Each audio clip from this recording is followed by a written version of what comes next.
La Pro Favara viene fermata in casa dal Mazzara 46 nella seconda giornata del campionato d'eccellenza, partita giocata a San Cataldo per l'indisponibilità dello stadio di Favara interessato ancora da lavori di ammodernamento.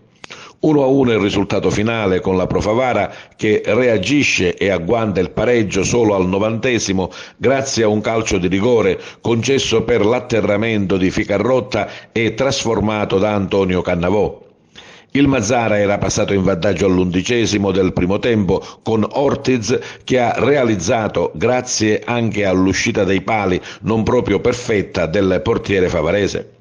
La Pro Favara, guidata in panchina dall'allenatore in seconda Luca Mancuso per la squalifica di mister Gaetano Catalano, relegato in tribuna dopo i fatti con la Nissa, reagisce immediatamente, attacca a spron battuto e va avanti. Diverse le azioni di attacco con la Pro Favara che arriva sotto porta del Mazzara, ma nessuna si concretizza, sia per l'imprecisione degli attaccanti in zona gol che per le parate del portiere mazzarese. Palla che impatta anche all'incrocio dei pali e che impedisce il meritato pareggio alla Pro Favara che, come detto, arriva soltanto al 90° con un calcio di rigore. Diciamo che l'approccio non è stato dei migliori, abbiamo iniziato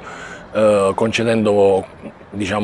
qualcosa all'inizio e quindi gli abbiamo concesso a loro i primi 10 minuti, non siamo riusciti a trovare le giuste distanze fra i reparti e abbiamo subito un po' la loro pressione. E purtroppo poi nell'unica occasione che hanno avuto loro su palla inattiva hanno trovato il gol e poi da lì noi siamo andati in crescendo, però dall'altro lato comunque avevamo una squadra organizzata, una squadra che sta bene in campo e quindi abbiamo avuto qualche difficoltà, ma fermo restando che comunque nel primo tempo abbiamo avuto la possibilità di fare, abbiamo avuto 3 palle gol limpidissime, abbiamo preso un incrocio dei pali, quindi la squadra sotto l'aspetto del gioco era viva, c'era e quindi abbiamo pagato i primi 10 minuti di stand-by, ecco, siamo rimasti nello spogliatoio per 10 minuti. Sicuramente la reazione c'è stata, abbiamo visto il gioco che è accelerato, però non si concretizzava, mancava l'ultimo passaggio. Sì, la sua disamina è perfetta,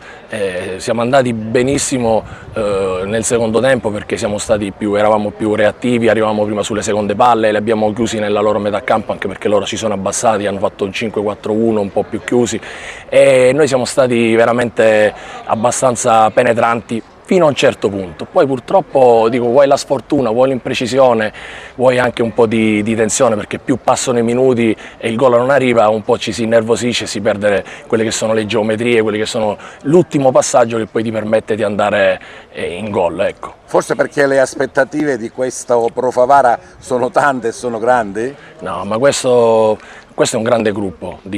fatto di uomini veri, ragazzi che hanno veramente tanta personalità e sono uomini prima di essere calciatori. E la pressione non è un problema assolutissimamente perché sono ragazzi, noi ci lavoriamo durante la settimana e ci dimostrano di essere gruppo e infatti l'hanno dimostrato nel lottare fino all'ultimo, fino al 90°, a crederci fino a raggiungere poi il risultato. Abbiamo affrontato una squadra che si è difesa abbastanza bene, siamo stati poco cattivi sotto porta, più che altro. E alla fine abbiamo guadagnato un punto perché nel calcio non c'è nulla di scontato, quindi alla fine al 90° pareggiare al 90° è stato un punto guadagnato. Però abbiamo costruito tanto e abbiamo sbagliato tanto, quindi ci dobbiamo rimboccare le maniche subito e cercare di lavorare ad essere più cattivi sotto porta a partire da me. Certo rimaniamo un po' con l'amaro in bocca perché prendere gol al 45° su un calcio di rigore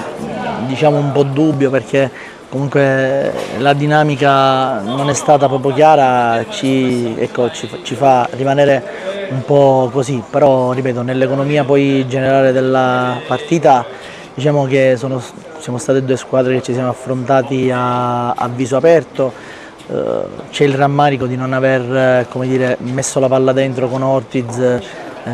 intorno al 40° del secondo tempo, altrimenti adesso parleremo di un'altra storia, però va bene così.